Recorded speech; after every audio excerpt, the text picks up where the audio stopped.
یہ سی P R D آئندہ آنے والے وقت میں پاکستان کے کون کون سے مسائل بلکہ امت مسلمہ کے کون کون سے مسائل کو فوکس کرنے کا ارادہ رکھتا ہے؟ سب سے پہلے تو یہ دفاعی معاہدہ ہے جی، اور یہ دفاعی معاہدہ سعودی عرب اور پاکستان کے درمیان جو ہوا ہے، اس کو اگر تاریخ میں آپ دیکھیں تو 656 ہجری میں سقوط بغداد ہوا، 659 ہجری میں سقوط اندلس ہوا، اور پھر سلطنت مغلیہ کا سقوط ہوا، اور پھر سلطنت عثمانیہ کا سقوط ہوا۔ تو یہ جو 4 سقوط ہیں تقریباً یہ 800 سال ان کے بنتے ہیں۔ ان 800 سالوں میں جتنے معاہدے بھی ہوئے، خلافت بغداد کے جو معاہدے ہوئے، بہت معاہدے ہوئے اپنے آپ کو بچانے کے لیے یا ترقی کے لیے، یا اندلس میں جو معاہدے ہوئے، یا مغلوں کے جو معاہدے ہوئے، سلطان ٹیپو کے معاہدے ہوئے، سراج الدولہ کا معاہدہ ہوا، پھر خلیفہ عبدالحمید عثمانی جو تھے ان کے معاہدے ہوئے۔ ان سب معاہدوں میں جو ناکامی کے بہت بڑے اسباب 2 تھے۔ ایک، ان کے پاس منظم فوج نہیں تھی جو اس زمانے کی قوت کی ٹکر لے سکتی، اور اگر فوج تھی تو ان کے اندر آپس میں ڈسپلن نہیں تھا۔ اس کی وجہ سے جگہ جگہ بغاوتیں ہو رہی ہیں، کہیں کوئی کھڑا ہو گیا ہے، کہیں خلیفہ کا اپنا پوتا کھڑا ہو گیا ہے، کہیں بادشاہ کا بیٹا اس کے خلاف کھڑا ہو گیا ہے، کہیں بھائی کھڑا ہو گیا ہے۔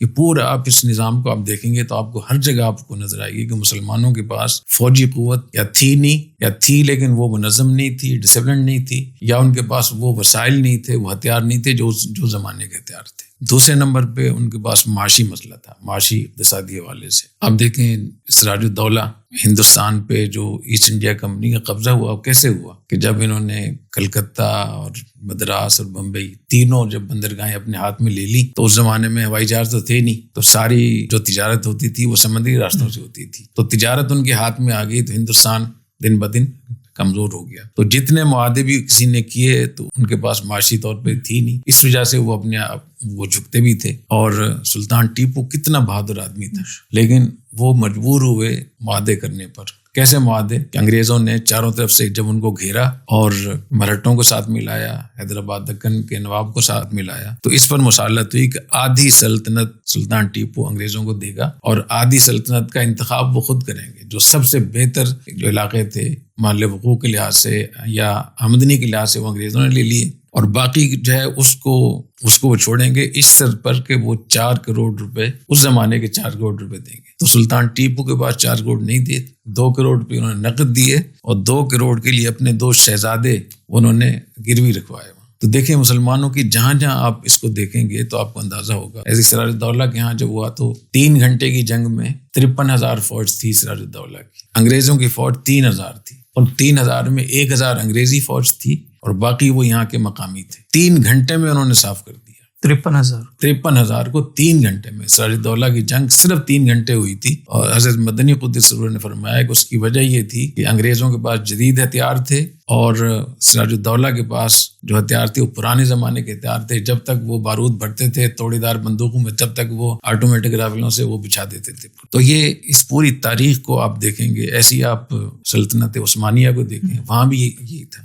تو مسلمانوں کی 2 کمزوریاں ہمیشہ ترقی میں رکاوٹ بنی ہے اور شکست کا ذریعہ بنی ہے۔ ایک فوجی قوت کا مستحکم اور منظم نہ ہونا، یا اس زمانے کے لحاظ سے ان کے پاس ہتھیار نہ ہونا۔ دوسرے نمبر پہ معاشی طور پہ کمزور ہونا۔ تو یہ جو پاکستان اور سعودی عرب کا دفاعی معاہدہ ہوا ہے، اس لحاظ سے میں یہ کہتا ہوں 800 سال میں میرے علم کے مطابق، ہو سکتا ہے اس سے بڑے معاہدے ہوئے ہوں، 800 سال میں اس سے بہتر موقع شاید مسلمانوں کو نہ ملا ہو۔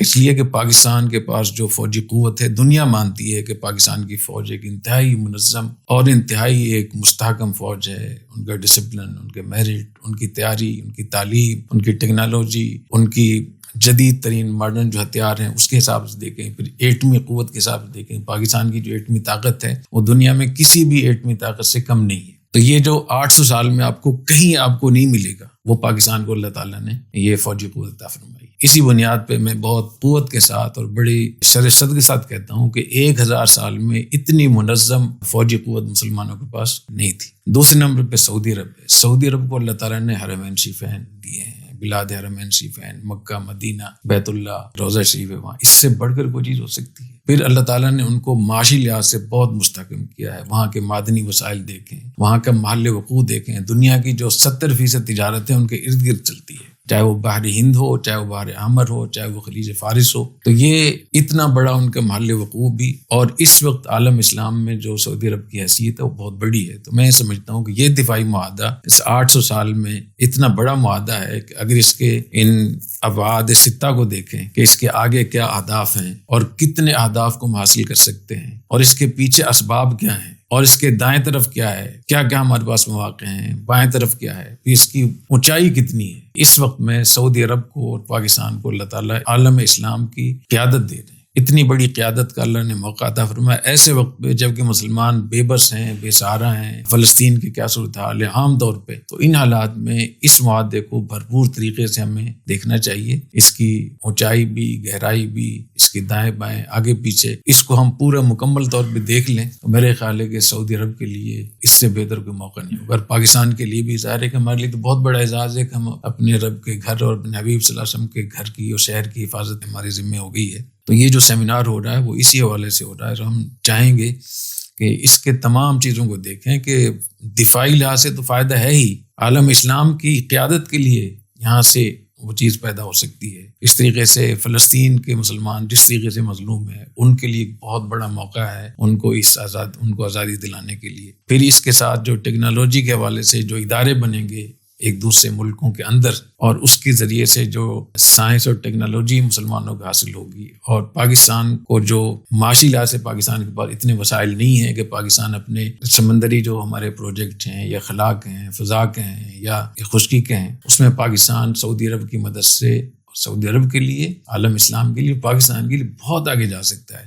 اور اس میں اتنے اس کی گہرائی ہے، اتنی اس کی وسعت ہے کہ آپ اس کو بیان نہیں کر سکتے.